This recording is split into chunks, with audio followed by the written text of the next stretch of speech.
Hi all. അപ്പോൾ ഇതുവരെ നമ്മൾ ഒന്നാമത്തെ യൂണിറ്റും രണ്ടാമത്തെ യൂണിറ്റും ബ്ലോക്ക് 1 കംപ്ലീറ്റ് ചെയ്തിരിക്കുകയാണ്. അപ്പോൾ ഞാൻ വീണ്ടും പറയുന്നു, ഈ ഒരു വീഡിയോ എടുക്കുന്നത് ഞാൻ വായിച്ച് നിങ്ങളപ്പോൾ ഡിസ്കസ് ചെയ്യുന്ന പോലെ, അപ്പോൾ ഞാൻ എക്സ്പ്ലെയിൻ ചെയ്യുന്ന പോലെയാണ് ഈ വീഡിയോ റെക്കോർഡ് ചെയ്യുന്നത്. അപ്പോൾ അത് എത്രത്തോളം നിങ്ങൾക്ക് മനസ്സിലാവുന്നുണ്ട് എന്നുള്ളത് എനിക്കറിയില്ല. മനസ്സിലാവുന്നുണ്ടെങ്കിൽ ഫോളോ ചെയ്യുക. ഇല്ല നിങ്ങൾക്കത് ബുദ്ധിമുട്ടായി തോന്നുകയാണെങ്കിൽ വീഡിയോ മുഴുവനായി കാണണമെന്നില്ല. നമുക്കൊരാൾക്ക് പറഞ്ഞു കൊടുക്കുമ്പോഴായിരിക്കും നമുക്ക് കുറച്ചുകൂടെ മനസ്സിലാവുക. അപ്പോൾ അതുകൊണ്ടാണ് ഞാൻ ഇങ്ങനൊരു വീഡിയോ ക്രിയേറ്റ് ചെയ്യുന്നത്. എന്നാൽ ചില ഫോർമുലാസൊന്നും എനിക്കും അങ്ങനെ വലിയ പിടുത്തം കിട്ടുന്നില്ല. കാരണം ഞാനും ഇപ്പോൾ പഠിച്ചുകൊണ്ടിരിക്കുന്നതാണ്, ഞാനും ലേണറാണ്. അപ്പോൾ ഒട്ടും ഒന്നുമില്ലാത്തതിനേക്കാളും നമുക്ക് എന്തെങ്കിലും ഒരു അറിവ് പങ്കുവയ്ക്കാനായിട്ട് പറ്റുകയാണെങ്കിൽ നല്ലതല്ലേ.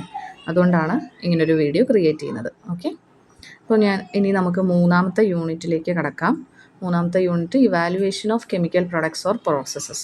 അപ്പോൾ ഈ വീഡിയോ കാണുമ്പോൾ നിങ്ങൾ ടെക്സ്റ്റ് ബുക്ക് ഓപ്പൺ ചെയ്തിട്ട് ഈ വീഡിയോ പ്ലേ ചെയ്ത് കഴിഞ്ഞാൽ മതിയാവും. അപ്പോൾ ഞാൻ വായിച്ചു പോകുമ്പോൾ നിങ്ങൾക്ക് കൂടെ വായിക്കാം. കാരണം പലർക്കും ഇപ്പോൾ നമ്മൾ പഠിച്ചത് ഏതൊക്കെയോ വർഷത്തിലാണ് പഠിച്ചത്, അപ്പോൾ വളരെ ഗ്യാപ്പ് ഉണ്ടാവും.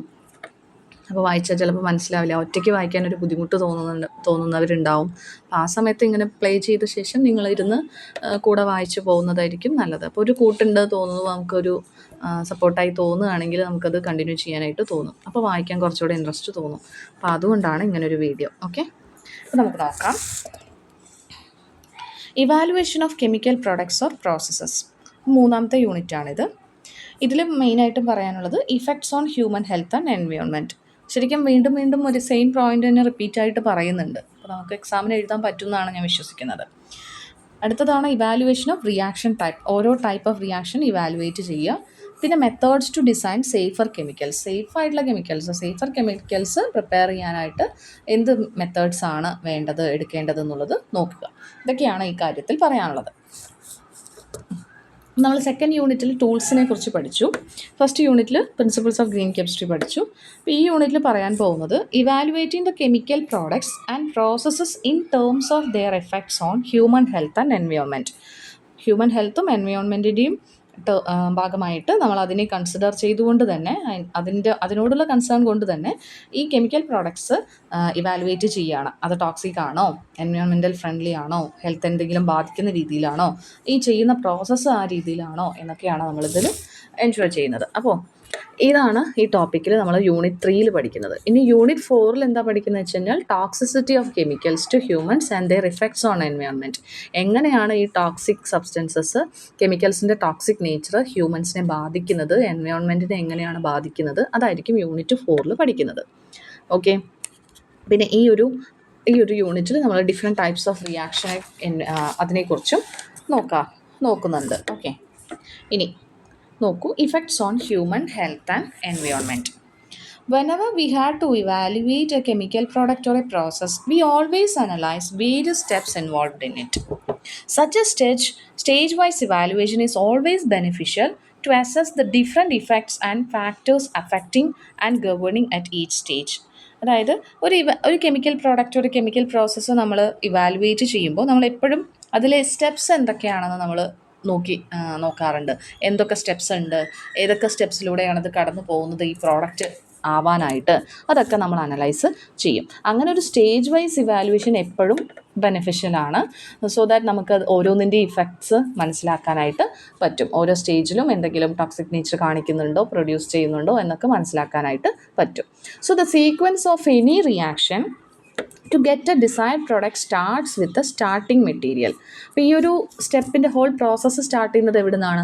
അതിൻ്റെ സ്റ്റാർട്ടിംഗ് മെറ്റീരിയൽ അല്ലെങ്കിൽ ഫീഡ് സ്റ്റോക്കിൽ നിന്നാണ്. അതിനുശേഷം identification of the types of reaction being performed on it.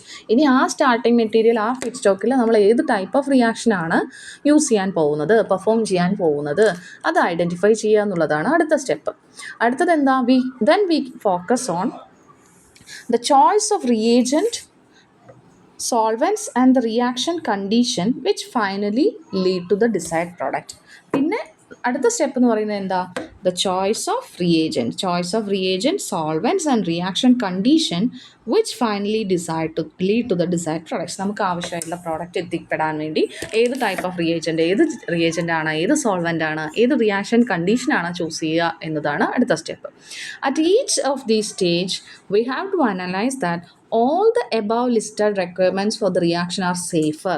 നമ്മൾ ഈ സെലക്ട് ചെയ്ത, നമ്മൾ ഈ കടന്നു പോകുന്ന ഓരോ സ്റ്റെപ്പും, ഫീഡ് സ്റ്റോക്ക് സെലക്ട് ചെയ്യുന്നതാവാം, ടൈപ്പ് ഓഫ് റിയാക്ഷൻ എടുക്കുന്നതാവാം, ഏത് റിയേജൻ്റ്, ഏത് സോൾവെൻ്റ്, ഏത് റിയാക്ഷൻ കണ്ടീഷനാണ്, ഇതെല്ലാം നമുക്ക് ഒരു പ്രോഡക്റ്റിലേക്ക് എത്തുമ്പോൾ അറ്റ് ദ സെയിം ടൈം ഇതെല്ലാം ഹ്യൂമൻ ഹെൽത്തിനും എൻവയോൺമെൻറ്റിനും സേഫ് ആണെന്ന് കൂടെ നോക്കേണ്ടതുണ്ട്, അനലൈസ് ചെയ്യേണ്ടതുണ്ട്. Whatever chemicals we used in this reaction as a reagent, as the catalyst or as the solvent and even product formed, all of them should be non toxic to humans. അതെന്തായാലും ഈ പറയുന്ന use ചെയ്യുന്ന എല്ലാം, reagent ആയിക്കോട്ടെ, catalyst ആയിക്കോട്ടെ, solvent അല്ലെങ്കിൽ even the product formed, ഇതെല്ലാം non toxic ആയിരിക്കണം to humans and should not pollute the എൻവയോൺമെൻറ്റിനെ പൊല്യൂട്ട് ചെയ്യാനും പാടില്ല. So the selection or the choice has to taken into account health and safety first as compared to the economic aspects. അപ്പോൾ economic ആസ്പെക്ട്സിനേക്കാളും നമ്മൾ ആദ്യം എന്താണ് consider ചെയ്യേണ്ടത്? We have to take into account the health and safety first. Okay, health and സേഫ്റ്റിയാണ് ഫസ്റ്റായിട്ട് നമ്മൾ നോക്കിക്കാണേണ്ടത്. Then human health cannot be sacrificed, cannot be sacrificed, and so is our environment, because intricate balance exists between several processes occurring inside our body as well as in our environment. Okay, അതായത് നമ്മുടെ human ഹെൽത്തിനെയും sacrifice ചെയ്യാൻ പറ്റില്ല, നമ്മുടെ എൻവയോൺമെൻറ്റിനെയും sacrifice ചെയ്യാൻ പറ്റില്ല. കാരണം ഇത് പരസ്പരം ഇൻ്റർ കണക്റ്റഡ് ആണ്. നമ്മുടെ ബോഡിയും അതെ, നമ്മുടെ എൻവയോൺമെൻറ്റും അതെ, പരസ്പരം ഇൻ്റർ കണക്റ്റഡ് ആണ്. There is a delicate balance which is if affected can lead to disasters situation. ഒരു ചെറിയൊരു ബാലൻസിലാണ് നമ്മൾ മെയിൻറ്റെയിൻ ചെയ്ത് പോകുന്നത്, അല്ലേ? നമ്മൾ എൻവയോൺമെൻറ്റിൽ എന്തെങ്കിലും ഒരു മാറ്റം വന്നു കഴിഞ്ഞാൽ അത് ഉടനെ തന്നെ നമ്മുടെ ഹെൽത്തിനെ ബാധിക്കും. അപ്പോൾ എൻവയോൺമെൻറ്റും പ്രശ്നം വരാൻ പാടില്ല, ഹെൽത്തിനും ബാധിക്കാൻ പാടില്ല. അങ്ങനെ എന്തെങ്കിലും ഒരു ചെറിയ ബാലൻസ് തെറ്റിക്കഴിഞ്ഞാൽ തന്നെ അതൊരു ഡിസാസ്റ്റർ സിറ്റുവേഷന് കാരണമായേക്കാം. Therefore, the analysis of the effects of these chemicals should be thoughtfully done, and the best option should be so selected that at any of the stages the human health is not compromised and the environment should remain sustainable for the generations to come. Okay, അപ്പോൾ ഓരോ step നോക്കി കാണുമ്പോഴും, ഓരോ സ്റ്റെപ്പിലേക്ക് proceed ചെയ്യുമ്പോഴും അത് എപ്പോഴും ഇത് maintain ചെയ്ത് കൊണ്ടുപോകണം. ഈ ഒരു തോട്ട് എപ്പോഴും ഉണ്ടാവണം. The wisdom we exercise today in the use of chemicals would reap its benefits in the coming decades for future generation. നമ്മൾ ഇന്ന് ചെയ്യുന്ന ആക്ഷൻസ് ആണ് നാളെ നമ്മുടെ കമ്മിങ് ജനറേഷൻസിനെ അഫക്റ്റ് ചെയ്യുന്നത്. ഇന്ന് നമ്മൾ വൈസായിട്ട് ഡിസൈഡ് ചെയ്യുകയാണെങ്കിൽ, ബുദ്ധിപരമായിട്ട് നമ്മൾ ഡിസൈഡ് ചെയ്യുകയാണ്, നമ്മുടെ എൻവയോൺമെൻറ്റ് ഫ്രണ്ട്ലി ആയിട്ടുള്ള ആക്ഷൻസ് ആണ് നമ്മൾ എടുക്കുന്നതെങ്കിൽ അത് ഡെഫിനറ്റ്ലി പോസിറ്റീവായിട്ട് തന്നെ നമ്മുടെ ഫ്യൂച്ചർ ജനറേഷനെ ബാധിക്കും. അപ്പോൾ നമ്മുടെ ആക്ഷൻസ് നെഗറ്റീവ് ആണെങ്കിൽ അത് ഡെഫിനറ്റ്ലി ഫ്യൂച്ചർ ജനറേഷനെ ബാധിക്കുമെന്നാണ് പറയുന്നത്.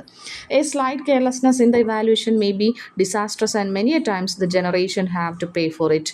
അപ്പോൾ ചെറിയൊരു കെയർലെസ്നെസ് കൂടെ ഈ ഒരു ഇവാലുവേഷനിൽ, നമ്മൾ കെമിസ്റ്റ് ആയതുകൊണ്ട് ചെറിയ ഇപ്പോൾ ക്വാണ്ടിറ്റിയിൽ എടുക്കുന്നതോ അല്ലെങ്കിൽ ഗ്യാസ് എസ്കേപ്പായി പോകുന്നു, അതിനെ നമ്മൾ പ്രിവെൻറ്റ് ചെയ്തില്ല, അങ്ങനെ നമ്മുടെ ഓരോ ആക്ഷനും ഈ പ്രോസസ്സിൽ വളരെ മൈന്യൂട്ടായിട്ട് നല്ലപോലെ തന്നെ നമ്മൾ ഒബ്സർവ് ചെയ്യേണ്ട ഒരു കാര്യമാണ്. എന്തെങ്കിലും കൈപ്പിഴവ് നമ്മുടെ ഭാഗത്തുനിന്ന് സംഭവിച്ചാലും അത് വളരെ ഡിസാസ്ട്രസ് ആയിരിക്കും. And many times the generation have to pay for it. നമ്മുടെ യങ്ങർ ജനറേഷൻ ആയിരിക്കും അതിന് തിരിച്ച് പേ ചെയ്യേണ്ടി വരിക എന്നത്, അനുഭവിക്കേണ്ടി വരിക.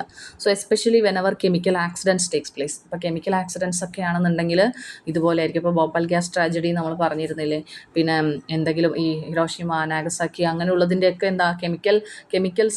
കെമിക്കൽ കാരണമായിട്ടുണ്ടായ ആക്സിഡൻസും വാസും അതൊക്കെ ആയിരുന്നല്ലോ. അപ്പോൾ അതും കുറേ ഇൻസിഡൻസ് പാസ്റ്റിൽ നടന്നിട്ടുണ്ട്. അങ്ങനെയുള്ളത് റിപ്പീറ്റ് ചെയ്യാൻ പാടില്ല. അതിൻ്റെ ഇഫക്റ്റ് പിന്നെയും നമ്മുടെ ഫ്യൂച്ചർ ജനറേഷനാണ് ബാധിക്കുക എന്നുണ്ടെങ്കിൽ വളരെ ഡിഫിക്കൽട്ടായിട്ടുള്ളൊരു കാര്യമാണ്. അതൊക്കെ നമ്മൾ നോക്കണം എന്നാണ് പറയുന്നത്. So the guiding principle should be health and safety first and at the same time having a sustainable environment. Okay, ഇതാണ് effects on human health and environment എന്ന പാരഗ്രാഫിൽ പറയുന്നത്.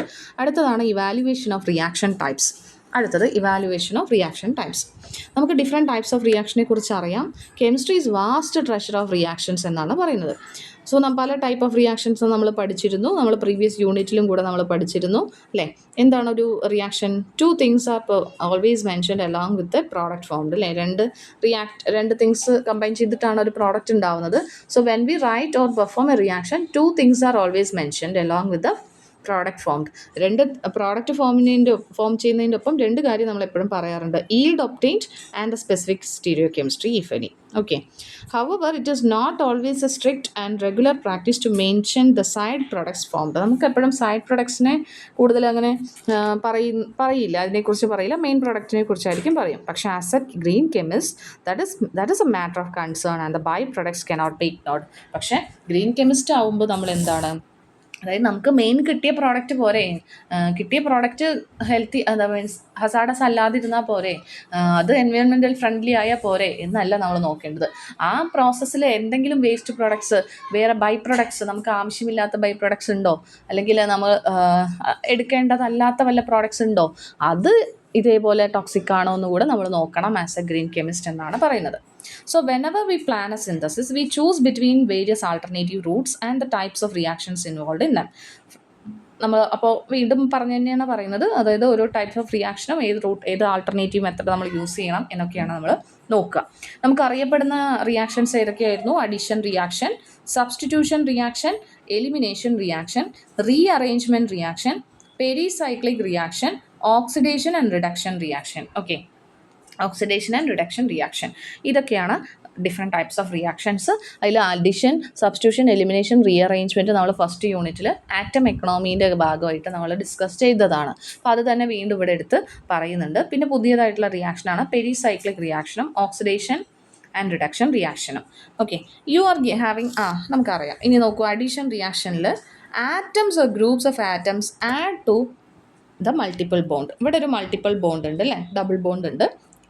ആ ഡബിൾ ബോണ്ടിലേക്ക് ഒരു സിംഗിൾ ആറ്റംസ് അല്ലെങ്കിൽ ഗ്രൂപ്പ് ഓഫ് ആറ്റംസ് ജോയിൻ ചെയ്യുകയാണ്, add on ചെയ്യുകയാണ്. അപ്പോൾ ഇവിടെ ബെൻസീൻ റിങ്ങിൽ ഒരു ഡബിൾ ബോണ്ട് ഉള്ളതാണ് ഇവിടെ തന്നിരിക്കുന്നത്. അതിൽ Br2 ബ്രോമിൻ ഗ്യാസ് ആഡ് ചെയ്യുമ്പോൾ, ബ്രോമിൻ ലിക്വിഡാണ്, ലിക്വിഡ് സ്റ്റേറ്റിലാണ്. ബ്രോമിൻ ആഡ് ചെയ്യുമ്പോൾ ബ്രോമിൻ ആറ്റംസ് എന്ത് ചെയ്യും? ആ ഡബിൾ ബോണ്ടിലേക്ക് ആഡ് ആവും. ഡബിൾ ബോണ്ട് മാറി സിംഗിൾ ബോണ്ട് ആവും. പകരം ബ്രോമിൻ അതിൻ്റെ വാലൻസി സാറ്റിസ്ഫൈ ചെയ്യുന്നത് പോലെ രണ്ട് ഭാഗത്തും ബ്രോമിൻ അറ്റാച്ച്ഡ് ആവും. അങ്ങനെ ഇതൊരു ഡൈബ്രോമോ ഡെറിവേറ്റീവ് ആയിട്ട് പ്രോഡക്റ്റ് ഫോം ചെയ്യും. ഇതാണ് അഡീഷൻ റിയാക്ഷൻ. അടുത്തത് സബ്സ്റ്റിറ്റ്യൂഷൻ റിയാക്ഷൻ. സബ്സ്റ്റിറ്റ്യൂഷൻ റിയാക്ഷനിൽ ഈ ഒരു കോമ്പൗണ്ടിൽ OH ഗ്രൂപ്പിനെ Cl ആയിട്ട് റീപ്ലേസ് ചെയ്തു. HClൻ്റെ പ്രസൻസിലാണ് ഇത് നടക്കുന്നത്. അപ്പോൾ OHനെ മാറ്റി Cl വന്നു, പകരം ആ OH HCl ആയിട്ട് കമ്പൈൻ ചെയ്ത് H2O ആയിട്ട് മാറിയിട്ടുണ്ട്. The substitution reaction is one in which an atom or a group of atom are replaced by another atom or group of atom. ഒരു ആറ്റമോ അല്ലെങ്കിൽ ഒന്നിൽ കൂടുതൽ ആറ്റംസ് വേറൊരു ആറ്റമോ അല്ലെങ്കിൽ വേറെ ഒന്നിൽ കൂടുതൽ ആറ്റംസോ ആയിട്ട് റിയാക്ട് ചെയ്യുമ്പോൾ അത് ഇതിനെ റീപ്ലേസ് ചെയ്യും. അതാണ് സബ്സ്റ്റിറ്റ്യൂഷൻ എന്ന് പറയുന്നത്. ഈ റിയാക്ഷനിൽ OH ഗ്രൂപ്പ് ഡിസ്പ്ലേസ് ചെയ്തിട്ട് അത് Cl ഗ്രൂപ്പ് അറ്റാച്ച്ഡ് ആയി. ഇനി അടുത്തതാണ് എലിമിനേഷൻ റിയാക്ഷൻ. എലിമിനേഷൻ റിയാക്ഷനിൽ എന്താ സംഭവിക്കുന്നത്? ചില small molecules like water R eliminated in the reaction. ഒരു റിയാക്ഷൻ നടക്കുമ്പോൾ അതിൻ്റെ കൂടെ തന്നെ ബൈ പ്രൊഡക്റ്റ് ആയിട്ട് ചിലപ്പോൾ സ്മോളർ മോളിക്യൂൾസ് വരും. അത് നമുക്ക് റിമൂവ് ചെയ്ത് കളയാവുന്നത് പോലെ. അതാണ് എലിമിനേഷൻ റിയാക്ഷൻ. അപ്പോൾ അവിടെയാണ് alkene is formed from the alcohol and A water molecule is eliminated. അപ്പോൾ ഇവിടെ സൈക്ലോഹെക്സനോൾ എന്ന് പറയും. അപ്പോൾ ഹെക്സൈനിൽ റിങ്ങിൽ ഒരു OH ഗ്രൂപ്പ്, ഹെക്സനോളാണ്, സൈക്ലിക് സ്ട്രക്ചറാണ്. അപ്പോൾ സൈക്ലോഹെക്സനോളിൽ H2SO4ൻ്റെ പ്രസൻസിൽ ഇവിടെ എന്താ സംഭവിക്കുന്നത്? വാട്ടർ എലിമിനേറ്റഡ് ആവുകയാണ്. വാട്ടർ എലിമിനേറ്റ് ആകുമ്പോൾ ഈ OH ഗ്രൂപ്പ് അറ്റാച്ച്ഡ് ആയതും തൊട്ടടുത്ത കാർബണിൽ നിന്നും ഒരു ഹൈഡ്രജനും കൂടെ ചേർന്ന് H2 ആയിട്ട് മാറും. പകരം അതിൻ്റെ ഇടയിൽ എന്ത് ബോണ്ട് വരും? ഡബിൾ ബോണ്ട് വരുന്നുണ്ട്. ഓക്കെ, അതിൻ്റെ ഇടയിൽ ഒരു ബോണ്ട് വരുന്നുണ്ട്. അപ്പോൾ ഇവിടെ എന്താ? വാട്ടർ എലിമിനേറ്റ് ആവുന്നുണ്ട്. സോ ആൽക്കീൻ ഫോം ചെയ്യുകയാണ് ആൽക്കഹോളിൽ നിന്നും. അങ്ങനെ വാട്ടർ റിമൂവ്ഡ് ആയിട്ടുണ്ട്. ഇതാണ് എലിമിനേഷൻ റിയാക്ഷൻ. അടുത്തതാണ് rearrangement reaction. Beckmann rearrangement of oxime. Beckmann rearrangement of oximes ആണ് ഇവിടെ തന്നിരിക്കുന്നത്. Atoms in a molecule rearrange to give the product. അതിൽ തന്നെ ഉള്ള ആറ്റംസ് പരസ്പരം റീഅറേഞ്ച് ചെയ്ത് പ്രോഡക്റ്റ് ആവുന്നു എന്നാണ് പറഞ്ഞിരിക്കുന്നത്. ഈ ഒരു സ്ട്രക്ചറിൻ്റെ പേര് സൈക്ലോഹെക്സനോൺ ആണ്. അത് NH2OH പ്രസൻസിൽ എന്തായി മാറുന്നു? അവിടെ കീറ്റോണിൻ്റെ ഗ്രൂപ്പ് ഉണ്ടായിരുന്നു അല്ലേ, അത് മാറി NOH ഇവിടേക്ക് കയറി, ഡബിൾ ബോണ്ട് NOH, സൈക്ലോഹെക്സനോക്സിം എന്ന് വന്നു. ഈ സൈക്ലോഹെക്സനോക്സിം H2SO4ൻ്റെ പ്രസൻസിൽ കാപ്രലാക്റ്റം എന്ന രീതിയിൽ വന്നു. അപ്പോൾ ഇവിടെ എന്താണ്? റീഅറേഞ്ച്മെൻ്റ് ആണ് നടക്കുന്നത്. ആറ്റംസിൻ്റെ molecule rearrange to give the product ആയിട്ട് മാറുകയാണ്, കാപ്രലാക്റ്റം. ഇതാണ് സ്ട്രക്ചർ. അടുത്തത് പെരിസൈക്ലിക് റിയാക്ഷൻ. അതിലെന്താ സംഭവിക്കുന്നത്? This involve formation and breaking of bonds in a concerted cyclic transition state. Initially അത് സൈക്ലിക് ആയിരുന്നില്ല. ഒരു ഡയീനും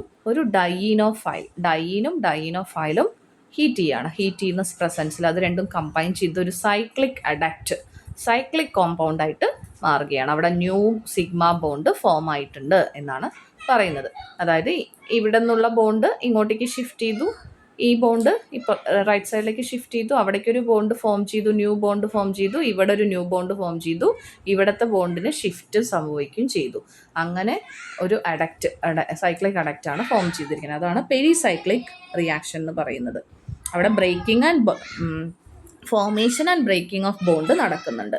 കാരണം ഇവിടുത്തെ ഡബിൾ ബോണ്ട് ബ്രേക്ക് ആയിട്ട് ഇപ്പുറത്തേക്ക് ഫോം ചെയ്തു പുതിയത്, ഇവിടത്തെ ബോണ്ട് ഇങ്ങോട്ടേക്ക് ഷിഫ്റ്റ് ചെയ്തു. അങ്ങനെ breaking and making of bond ഉണ്ടായിട്ട് ഒരു സൈക്ലിക് ട്രാൻസിഷൻ സ്റ്റേറ്റ് ഫോം ചെയ്യുകയാണ്.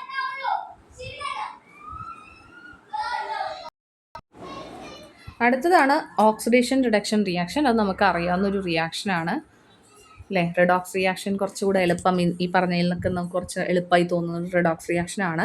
അതിൽ oxidation reaction either there is a gain of oxygen or loss of hydrogen. ഓക്സിജൻ്റെ ഗെയിനോ അല്ലെങ്കിൽ ഹൈഡ്രജൻ റിമൂവ് ആവുന്ന പ്രോസസ്സിനെയാണ് നമ്മൾ ഓക്സിഡേഷൻ റിയാക്ഷൻ എന്ന് പറയുന്നത്. The loss of electrons from a species is also loss of electron from a species is also its oxidation, in which oxidation number of the species concerned increases. Electron നഷ്ടപ്പെടുന്നതും ഓക്സിഡേഷനാണ്. അപ്പോൾ gain of oxygen, loss of hydrogen, loss of electron, ഇത് മൂന്നും ഓക്സിഡേഷനാണ്. അങ്ങനെ electron നഷ്ടപ്പെടുമ്പോൾ അവിടെ oxidation number എന്താവും? Increase ആവും. കാരണം ഇലക്ട്രോൺ നഷ്ടപ്പെടുമ്പോൾ അവിടെ ഇപ്പോൾ +1 ആണ്, ഒരു ഇലക്ട്രോൺ കൂടെ നഷ്ടപ്പെട്ട +2 ആയിട്ട് മാറും ഓക്സിഡേഷൻ സ്റ്റേറ്റ്. അങ്ങനെ ഓക്സിഡേഷൻ നമ്പർ ഇൻക്രീസ് ആവും. ഇനി റിഡക്ഷൻ റിയാക്ഷനിലാണെങ്കിൽ there is a loss of oxygen or gain of hydrogen gain ചെയ്യുന്നതോ അല്ലെങ്കിൽ ഓക്സിജൻ ലോസ് ചെയ്യുന്നോ പ്രോസസ്സിനെയാണ് നമ്മൾ റിഡക്ഷൻ റിയാക്ഷൻ എന്ന് പറയുന്നത്. In reduction reaction there is a gain of electrons by the species. Electron gain ചെയ്യുന്നു. റിഡക്ഷൻ റിയാക്ഷനിൽ electron gain ചെയ്യുന്നു. There is a decrease in the oxidation number of species. Electrons gain ചെയ്യാന്ന് പറഞ്ഞു കഴിഞ്ഞാൽ oxidation number കുറയാണ്. കാരണം -3 ആണെന്ന് വിചാരിക്കുക. ഒരു ഇലക്ട്രോൺ വാങ്ങിച്ചു കഴിഞ്ഞാൽ അതെന്താവും? -2. അല്ലെങ്കിൽ ഇപ്പോൾ +1 ആണ് എന്നുണ്ടെങ്കിൽ ഒരു ഇലക്ട്രോൺ വാങ്ങിച്ചു കഴിഞ്ഞാൽ എന്താവും? 0 ആയി മാറും. ഇനി +3 ആയിട്ടുള്ള ഒരു ഓക്സിഡേഷൻ സ്റ്റേറ്റ് ആണെന്ന് വിചാരിക്കുക. അപ്പോൾ അത് ഒരു ഇലക്ട്രോൺ വാങ്ങിച്ചു കഴിഞ്ഞാൽ +2 ആയിട്ട് മാറും. അപ്പോൾ ഓക്സിഡേഷൻ നമ്പർ എന്താവും? കുറയാണ് ചെയ്യുന്നത്. ഗെയിൻ ഓഫ് ഇലക്ട്രോൺസ് ആണ്. ഈ റിയാക്ഷനാണ് ഇവിടെ കാണിക്കുന്നത്. Fe2O3യും അയൺ ഓക്സൈഡും കാർബൺ മോണോക്സൈഡും റിയാക്ട് ചെയ്യുമ്പോൾ അയൺ ഓക്സൈഡ് ബിക്കംസ് Fe. ഇവിടുത്തെ ഓക്സിജൻ റിമൂവ് ആയിട്ടുണ്ട്, പകരം CO ആ ഓക്സിജനെ ഗെയിൻ ചെയ്തു, CO2 ആയിട്ട് മാറിയിട്ടുണ്ട്. ഇത് ലോസ് ഓഫ് ഓക്സിജൻ ആണ്, അതാണ് reduction. Loss of oxygen reduction. CO എന്തായി മാറി? CO2 ആയിട്ട് മാറി. ഇനി oxidation and reduction in terms of hydrogen transfer. ഇവിടെ ഓക്സിജൻ മാത്രമല്ലേ ഉള്ളൂ, അതുകൊണ്ട് ഓക്സിഡേഷൻ്റെ ടേമിൽ അത് റിഡക്ഷനും ഓക്സിഡേഷനും ഏതാണെന്ന് പറഞ്ഞു. ഇനി ഇവിടെ ഹൈഡ്രജൻ്റെ ട്രാൻസ്ഫർ ടേംസിൽ ഓക്സിഡേഷൻ ആൻഡ് റിഡക്ഷൻ പറയുകയാണെങ്കിൽ ഇവിടെ നോക്കുകയാണ്. ഇത് CH3CH2OH ഓക്സിഡേഷൻ സംഭവിക്കുന്നു by the loss of hydrogen. CH3CH2OHൽ നിന്നും ഹൈഡ്രജൻ ലോസ് ആയപ്പോൾ CH3CHO ആയിട്ട് മാറി, എത്തനാൽ ആൽഡിഹൈഡ് ആയിട്ട് മാറി. അപ്പോൾ ആൽക്കഹോൾ ആൽഡിഹൈഡ് ആയിട്ട് മാറി, അപ്പോൾ CHO ആയി മാറി. അവിടെ ഹൈഡ്രജൻ റിമൂവ്ഡ് ആയി. അപ്പോൾ ഹൈഡ്രജൻ റിമൂവ് ആയി കഴിഞ്ഞാലും അതെന്താ? ഓക്സിഡേഷനാണ്. So while evaluating these reaction നമുക്ക് following basic questions remain same. What is their atom economy? ഇത്രയും ടൈപ്പ് ഓഫ് റിയാക്ഷനിൽ തന്നെ നമ്മൾ നോക്കി കാണേണ്ട കാര്യങ്ങൾ എന്താ? ആറ്റം എക്കണോമി എത്രയാണ്, ഇനി ഇതിൽ ഓക്സിലറി റിയേജൻസിൻ്റെ ആവശ്യമുണ്ടോ, എന്തൊക്കെ വേസ്റ്റാണ് ജനറേറ്റ് ചെയ്തത്, ഇനി ഇതിൽ എനർജി റിക്വയർമെൻ്റ് ഉണ്ടോ, ഇതൊക്കെയാണ് നോക്കേണ്ടത്. So thus from the conversion of reactants to products, whatever we are using as a reagent or a second reactant, the solvents, the catalyst, and the mode of energy supply all have to be considered for evaluation. And after the completion of the reaction, the waste or byproducts generated are also to be taken into account till their safe disposal. അതായത് നമ്മൾ എന്തൊക്കെ reaction ഏതൊക്കെ സ്റ്റെപ്പിലൂടെ പോയാലും ഇവിടെ നമ്മൾ സോൾവെൻറ്റിനെ കുറിച്ചും കാറ്റലിസ്റ്റിനെ കുറിച്ചും energy സപ്ലൈയുടെ മോഡിനെ കുറിച്ചും എല്ലാം മനസ്സിലാക്കണം. After the completion of the reaction waste or by product generate ചെയ്തിട്ടുണ്ടോ, അത് ജനറേറ്റ് ചെയ്തിട്ടുണ്ടെങ്കിൽ അത് തിരിച്ച് നമ്മൾ സേഫായിട്ട് ഡിസ്പോസ് ചെയ്തിട്ടുണ്ടോ, അതുവരെ നമ്മൾ അതിൻ്റെ കാര്യം ആലോചിക്കേണ്ടതുണ്ട്. In fact addition and rearrangement reaction are expected to give us desired products with the least amounts of byproducts or waste. ഇപ്പോൾ അഡീഷനും റീഅറേഞ്ച്മെൻറ്റും ആണെന്നുണ്ടെങ്കിൽ അധികം നമുക്ക് ബൈ പ്രൊഡക്ട്സോ വേസ്റ്റോ ഒന്നും പ്രൊഡ്യൂസ് ചെയ്യില്ല എന്നാണ് മനസ്സിലാക്കാൻ പറ്റുന്നത്. എന്നാൽ സബ്സ്റ്റിറ്റ്യൂഷൻ ആണെങ്കിലും എലിമിനേഷൻ റിയാക്ഷൻ ആണെങ്കിലും എന്താ, സം സബ്സ്റ്റൻസസ് എന്തായാലും സൈഡ് പ്രൊഡക്ട്സ് ആയിട്ടോ ബൈ പ്രൊഡക്ട്സ് ആയിട്ടോ വരും. കാരണം എന്താണ് ആ റിയാക്ഷൻ്റെ നേച്ചർ അങ്ങനെയാണ്. സബ്സ്റ്റിറ്റ്യൂഷൻ പറയുമ്പോൾ റീപ്ലേസ് ചെയ്യും, എലിമിനേഷൻ പറയുമ്പോൾ ചിലത് അങ്ങനെ റിമൂവ് ചെയ്യിക്കാൻ. അപ്പോൾ അവിടെ എന്തായാലും ആ വരുന്ന പ്രോഡക്ട്സിനെ നമ്മൾ നോക്കി കാണേണ്ടതുണ്ട്, കൺസിഡർ ചെയ്യേണ്ടതുണ്ട്. അത് വേസ്റ്റ് പ്രൊഡക്റ്റ് പ്രൊഡ്യൂസ് ചെയ്യുന്നുണ്ടോ ഇല്ലയോ എന്നൊക്കെ മനസ്സിലാക്കണം. As far as the oxidation and reduction reaction are concerned, often we carry out these reaction as part of the synthetic scheme. But generation of waste product or byproduct is accompanied in these reaction also and cannot be avoided. അപ്പോൾ ഇതിലും ചിലപ്പോൾ waste products ഉണ്ടാവാം oxidation reduction റിയാക്ഷനിലാണെങ്കിലും. So it will be better that whenever we are designing a synthesis or choosing a scheme for synthesis of a product, we should explore various options. That is, which type of reaction we are going to use, addition or rearrangement or elimination or substitution type. Okay, അപ്പോൾ നമുക്ക് എന്തായാലും waste product ഉണ്ടാവും. അപ്പോൾ നമ്മൾ മനസ്സിലാക്കണം, ഒരു product synthesis ചെയ്യുമ്പോൾ ആ design process synthesis step design ചെയ്യുന്ന സമയത്ത് അവിടെ വേരിയസ് ഓപ്ഷൻസ് ഒക്കെ നമ്മൾ സെലക്ട് ചെയ്യണം. നമ്മളത് അഡീഷനിലൂടെയാണോ റീഅറേഞ്ച്മെൻറ്റിലൂടെയാണോ സബ്സ്റ്റിറ്റ്യൂഷനിലൂടെയാണോ എലിമിനേഷനിലൂടെയാണോ ചെയ്യേണ്ടതെന്നൊക്കെ നമ്മൾ നോക്കി കാണണം. We should also avoid unnecessary oxidation and reduction or rather minimise them. അനാവശ്യമായിട്ട് നമ്മൾ ഓക്സിഡൈസ് ചെയ്യിക്കുക, റെഡ്യൂസ് ചെയ്യിക്കുക, അതൊന്നും ചെയ്യേണ്ട ആവശ്യം ഇല്ല. കാരണം if at all they are used in the sequence of the steps of synthesis. അങ്ങനെ ഉണ്ടെങ്കിൽ കൂടെ നമ്മളത് മിനിമൈസ് ചെയ്യണം എന്നാണ് പറയുന്നത്. The type of reaction chosen would give us an insight of what kind of byproducts we are going to obtain in that particular reaction step, and accordingly we should also design a scheme of how to deal or dispose of that particular extra material which has been arisen as part of the products. അപ്പോൾ നമ്മൾ എന്ത് ചെയ്യണം, ഏത് type of റിയാക്ഷനാണ് നമ്മൾ opt ചെയ്യുന്നതെന്നുള്ളത് ശ്രദ്ധിക്കണം. അതിൻ്റെ ഒപ്പം തന്നെ അതിൽ നിന്നും എന്ത് ബൈ പ്രൊഡക്ട്സ് കിട്ടുമെന്നും അതെങ്ങനെ ഡിസ്പോസ് ചെയ്യണമെന്നും മനസ്സിലാക്കണം. പറയുമ്പോൾ നമ്മൾ അതേ പോയിന്റ് തന്നെ വീണ്ടും വീണ്ടും പറയുന്ന പോലെ തോന്നുന്നുണ്ട്. കാണുമ്പോൾ വലിയ പാരഗ്രാഫ് ആണെങ്കിലും കുറച്ച് കാര്യങ്ങൾ തന്നെ ഉള്ളൂ. അത് നമുക്ക് ഓൺവേർഡ്സിൽ എക്സ്പ്ലെയിൻ ചെയ്യാൻ പറ്റുമെന്ന് നമുക്ക് നോക്കാം, പ്രതീക്ഷിക്കാം അല്ലേ. Thus, we should opt for those reactions which use non-toxic and non-harmful material. അപ്പോൾ നമുക്ക് നോൺ ടോക്സിക് ആയിട്ടുള്ള നോൺ ഹാംഫുൾ മെറ്റീരിയൽ കിട്ടുന്ന റിയാക്ഷൻസ് ആണ് യൂസ് ചെയ്യേണ്ടത്.